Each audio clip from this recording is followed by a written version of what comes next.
Imagine a noble paladin, clad in shining armor, standing as the last beacon of righteousness against a tide of darkness. Now imagine the exact opposite. A knight whose very presence spreads fear and despair. A warrior so vile that even demons hesitate to cross him. This is the Anti-Paladin, a class introduced in Dragon Magazine issue 39 back in 1980.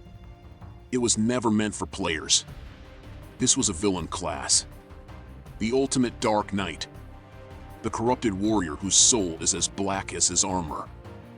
But what made the Anti-Paladin one of the most feared NPC classes ever created? Let's dive in. The year was 1980. Ronald Reagan was just elected president and Advanced Dungeons and Dragons was in full swing. Players were taking up swords, casting spells, and exploring dungeons in ways that had never been done before. At the time, the Paladin was a playable subclass of the fighter. The lawful good warrior who upheld honor and virtue, smiting evil in the name of righteousness. But what about the other side? What about the fallen knight? The one who turned his back on honor, who used his sword not for justice but for tyranny, corruption, and cruelty. Enter the Anti-Paladin. In Dragon Magazine issue 39, this NPC class was introduced as the ultimate villain. Unlike your average warlord or dark wizard, the Anti-Paladin was a force of pure, unrelenting evil. A walking nightmare for any adventuring party. And the best part? He had powers that made even the bravest paladin think twice before drawing their sword. Alright, let's break down what makes the Anti-Paladin so terrifying. First, alignment. There is no debate here. An Anti-Paladin must be chaotic evil. No exceptions. No justifications. This is not your edgy, I'm just misunderstood type of villain. This is a murderous, sadistic, power-hungry warlord whose only goal is to spread destruction and suffering. Now for abilities. Rolling ability scores for an Anti-Paladin follows the standard method for most stats, but charisma is where things get truly unique and extreme. Instead of rolling the usual 3 6-sided dice, the Anti-Paladin rolls only a single 4-sided die for their charisma. However, the results are not linear like other ability scores. If they roll a 1, their charisma is set to 3, meaning they are so repulsive, vile, and horrifying that even other evil creatures struggle to tolerate their presence. Their voice is grating, their stench is unbearable, and their aura exudes pure malice. If they roll a 2, their charisma is set to 4, still deeply unpleasant. They may not make people physically ill, but they are socially intolerable, the kind of individual who instantly commands hatred and distrust. If they roll a 3, their charisma jumps to 17, suddenly making them a darkly magnetic, almost hypnotic figure. People fear them, yes, but they are also captivated by their presence, drawn in by their dangerous, imposing aura. If they roll a 4, their charisma is 18, making them the ultimate Dark Knight, a villain so hauntingly beautiful and commanding that even the forces of good might hesitate to strike them down. They are intimidating yet irresistible, a tyrant who can command armies, seduce nobles, and manipulate even the strongest minds. This extreme rolling method ensures that an Anti-Paladin is never just ordinary. They are either a disgusting, nightmarish terror that people flee from on sight, or they are an alluring, charismatic overlord whose very presence bends others to their will. There is no middle ground, only revulsion or reverence, horror or awe. As for this villain's special weapon, it's the Unholy Sword. Think of the Paladin's holy avenger, but completely corrupted. This weapon is dripping with dark power. It can dispel magic, cast darkness, and deal extra damage to any good-aligned creature. Then, there is the aura of fear.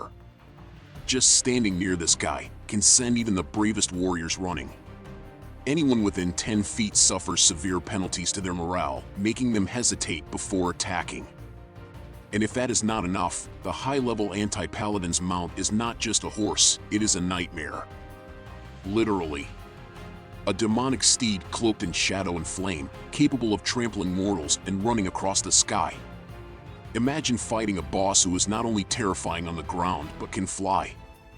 And let's not forget the dark blessings. Paladins can lay on hands to heal their allies. The Anti-Paladin? He spreads disease, curses, and corruption. This guy does not heal his troops, he infects them, twisting them into mindless, soulless abominations. And then, there is the worst part. The Anti-Paladin lives by a code. But not a noble one. He is bound by his own twisted sense of honor. He does not just kill his enemies. He wants them to suffer. He plays with his food. He demands submission, humiliation, and despair. If you think this concept sounds familiar, you are absolutely right. The Anti-Paladin is the embodiment of the fallen hero turned monstrous villain. Think of Arthas from Warcraft. A once noble paladin who abandoned his vows and became the Lich King, a tyrant ruling over an army of the undead. Or Darth Vader, a fallen Jedi who turned to the dark side, slaughtering those who stood against him and serving as the iron fist of an evil empire. Or even Griffith from Berserk, a charismatic warrior who sacrificed everything, his friends, his army, his own soul, to gain power and ascend as a dark, godlike entity. The Anti-Paladin is not just a warrior. He is a legendary villain. So, what happened to 1980 Dragon Magazine's Anti-Paladin? Well, in Dungeons & Dragons 3rd edition, the class evolved into the Black Guard, a prestige class for fallen warriors. It had similar abilities, unholy smites, fear auras, and demonic mounts, but was designed to be playable rather than just an NPC boss. Then, in 5th edition, we got the Oathbreaker Paladin, which is basically an Anti-Paladin. A once righteous warrior who abandoned their oath and now serves the forces of darkness.